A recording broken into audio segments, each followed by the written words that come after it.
Assalamualaikum warahmatullahi wabarakatuh. Saya akan membawakan materi menelusuri konsep dan urgensi identitas nasional. Kata identitas nasional berasal dari kata dua dasar, yaitu identitas dan nasional. Kata identitas nasional berasal dari kata identitas dan kata nasional berasal dari kata nasional. Menggali sumber historis, sosiologis, politik tentang identitas nasional Indonesia secara historis, khususnya pada tahap embrionik. Identitas nasional di Indonesia ditandai ketika munculnya kesadaran rakyat di Indonesia sebagai bangsa yang sedang dijajah pada asing 1908 yang dikenal masa kebangkitan nasional bangsa. Rakyat Indonesia mulai sadar akan jati diri sebagai manusia yang tidak wajar karena dalam kondisi terjajah. Secara sosiologis, identitas nasional telah terbentuk dalam proses interaksinya, komunikasi, dan persinggungan budaya secara alamiah, baik melalui perjalanan panjang menuju Indonesia yang merdeka, maupun melalui pembentukan intensif pasca kemerdekaan secara politis. Beberapa bentuk identitas nasional yang dapat menjadi penceri atau pembangun jati diri bangsa meliputi bendera Sang Merah Putih, bangsa Indonesia sebagai bangsa nasional atau bahasa negara, lambang negara Garuda Pancasila, dan lagu kebangsaan Indonesia Raya. Wabarakatuh. Saya atas nama Nur Fadila, saya akan menjelaskan tentang dinamika dan integrasi nasional yang terbagi atas 5, yaitu integrasi bangsa. Tanggal 15 Agustus 2005, melalui Memorandum of Understanding di Vantaa, Helsinki, Finlandia, pemerintah Indonesia berhasil secara damai mengajak GAM untuk kembali bergabung dan setia memegang teguh kedaulatan bersama Negara Kesatuan Republik Indonesia (NKRI). Yang kedua, integrasi nasional. Melalui Deklarasi Juanda tanggal 13 September 1957, pemerintah Indonesia mengumumkan kedaulatan wilayah Indonesia, yakni lebar lautan teritorial seluas 12 mil. Yang ketiga itu integrasi nilai. Pengalaman mengembangkan Pancasila sebagai nilai integrasi terus-menerus dilakukan. Yang keempat, integrasi elit massa. Dinamika integrasi elit massa ditandai dengan seringnya mimpi mendekati rakyatnya melalui berbagai kegiatan. Yang kelima itu integrasi tingkah laku, mewujudkan perilaku integrasi yang dilakukan dengan pembentukan lembaga-lembaga politik dan pemberitahuan termasuk birokrasi. Yang kedua yaitu dengan judul tantangan dalam membangun integrasi terbagi atas 6. Yang pertama, maraknya tindakan korupsi, kolusi, dan nepotisme yang dilakukan oleh para pejabat pemerintah. Yang kedua, percobaan invasi asing yang ingin menguasai Indonesia baik dari segi sumber daya alam maupun lainnya. Maraknya tindakan kriminalitas dalam kehidupan masyarakat. Yang keempat, sistem pendidikan nasional yang tidak merata juga tidak memadai. Yang kelima, kemajuan komunikasi dan transportasi yang memengaruhi kehidupan maupun mobilitas masyarakat. Yang keenam, adanya birokrasi sipil dan militer. Wassalamualaikum warahmatullahi wabarakatuh. Urgensi integrasi nasional sebagai salah satu parameter persatuan dan kesatuan bangsa.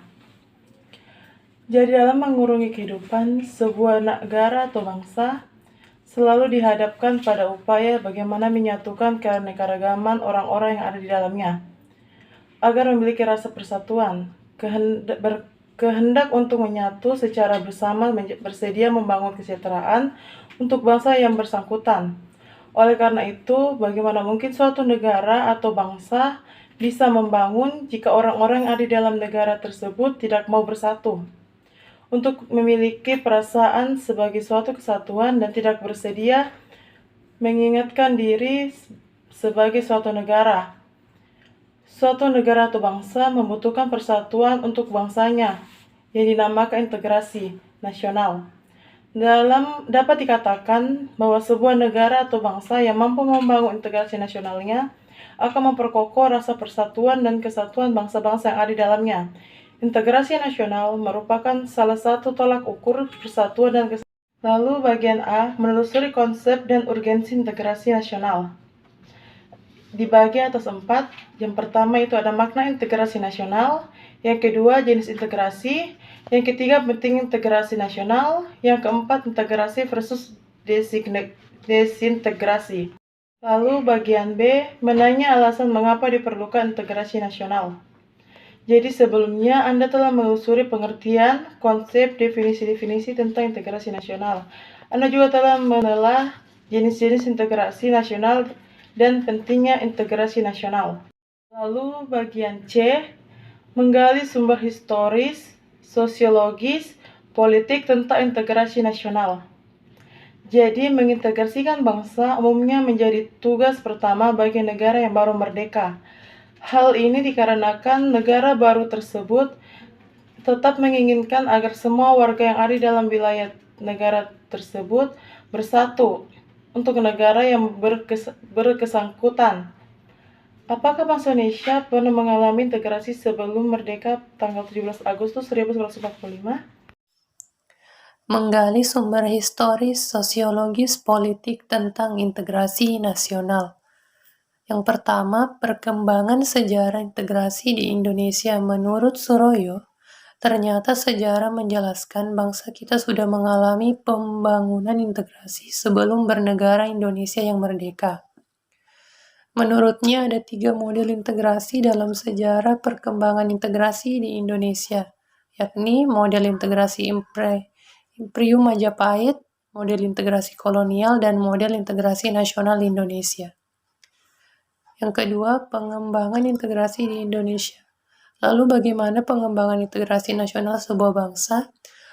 Howard Wierix dalam Muhammad and Colin McAndrews menyebutkan ada 5 pendekatan atau cara pengembangan para pemimpin politik menentukan tingkat integrasi suatu negara. Yang pertama, adanya ancaman dari luar. Yang kedua, gaya politik. Yang ketiga, kekuatan dan lembaga-lembaga politik. Yang keempat, ideologi nasional. Dan yang kelima, kesempatan pembangunan ekonomi. Dinamika integrasi nasional di Indonesia. Sejak kita bernegara tahun 1945, upaya membangun integrasi secara terus-menerus dilakukan. Terdapat banyak perkembangan dan dinamika dari integrasi yang terjadi di Indonesia. Dinamika integrasi sejalan dengan tatanan zaman waktu. Dinamika itu bisa kita contohkan peristiwa integrasi berdasarkan 5 jenis integrasi, yaitu integrasi bangsa, integrasi wilayah, nilai, elit massa, dan tingkah laku. Tantangan dalam membangun integrasi. Ada 2 tantangan, yaitu dimensi horizontal dan vertikal. Dalam dimensi horizontal, tantangan yang ada berkenaan dengan pembelaan horizontal yang berakar pada perbedaan suku, agama, ras, dan geografi. Sedangkan dimensi vertikal, tantangan yang ada adalah berupa celah perbedaan antara elit dan massa, di mana latar belakang pendidikan, kekotaan menyebabkan kaum elit berbeda dari massa yang cenderung berpandangan tradisional. Menelusuri konsep dan urgensi konstitusi dalam kehidupan berbangsa negara. Konstitusi merupakan satu kumpulan asas-asas mengenai kekuasaan pemerintah, hak-hak yang diperintah, dan hubungan antara keduanya, pemerintah dan yang diperintah dalam konteks hak-hak asasi manusia. Fungsi konstitusi. 1. Landasan konstitusionalisme. Landasan berdasarkan konstitusi, baik konstitusi dalam arti luas maupun dalam arti sempit. 2. Membatasi kekuasaan pemerintah sedemikian rupa sehingga penyelenggaraan kekuasaan tidak bersifat sewenang-wenang. 3. Membatasi dan mengendalikan kekuasaan penguasa agar dalam menjalankan kekuasaannya tidak sewenang-wenang terhadap rakyatnya. Perlunya konstitusi dalam kehidupan berbangsa negara Indonesia. 1.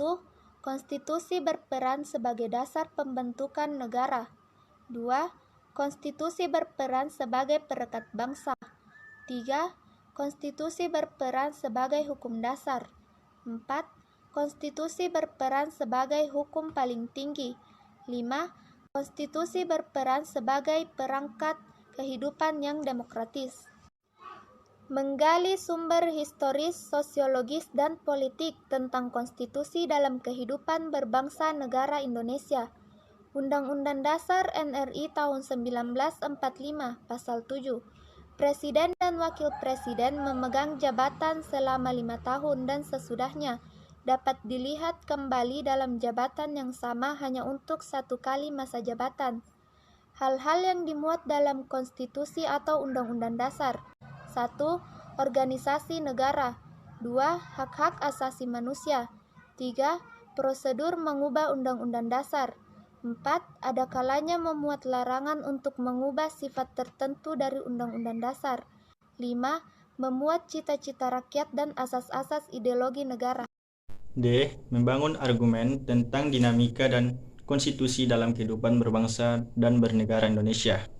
Terdapat beberapa konstitusi berdasarkan masa berlakunya. Yang pertama, Undang-Undang Dasar NKRI masa kemerdekaan, berlaku pada tanggal 18 Agustus 1945 sampai dengan Agustus 1950. Dengan catatan, mulai tanggal 27 Desember hanya berlaku di wilayah RI Proklamasi. Konstitusi RIS 1949 berlaku pada tanggal 27 Desember 1949 sampai dengan 17 Agustus 1950. Kemudian Undang-Undang Dasar 1950 berlaku pada tanggal 17 Agustus 1950 sampai dengan 5 Juli 1959. Undang-Undang NRI 1945 masa Orde Lama berlaku pada tanggal 5 Juli 1959 sampai dengan 1965. Undang-Undang Dasar NRI 1945 masa Orde Baru berlaku pada tahun 1966 sampai dengan 1998. Di tahun 1998 terdapat beberapa tuntutan reformasi di masyarakat, yaitu mengamandemenkan Undang-Undang Dasar NKRI 1945, menghapus doktrin DWI, menegakkan hukum dasar dalam kedaulatan rakyat, desentralisasi dan keadilan, kebebasan dan kehidupan demokrasi. Perubahan pada tahun 1999 diatur dalam Undang-Undang Dasar NKRI Pasal 37 1945. Yang pertama, Sidang Umum MPR 1999, kedua, Sidang Tahunan MPR tahun 2000, ketiga, Sidang Tahunan MPR tahun 2001, dan Sidang Tahunan MPR tahun 2002.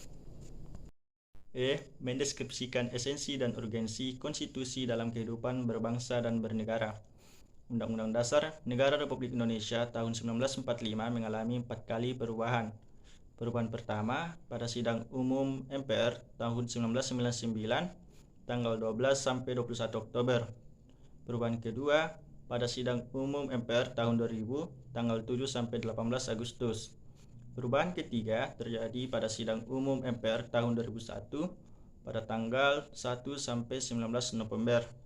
Perubahan keempat pada Sidang Umum MPR tahun 2002 tanggal 1 sampai 11 Agustus. Sebelum perubahan terdapat 16 bab, 37 pasal, 49 ayat, 4 pasal aturan peralihan, dan 2 ayat aturan tambahan. Tapi sesudah perubahan terdapat 21 bab, 73 pasal, 170 ayat, 3 pasal aturan peralihan, dan 2 pasal aturan tambahan.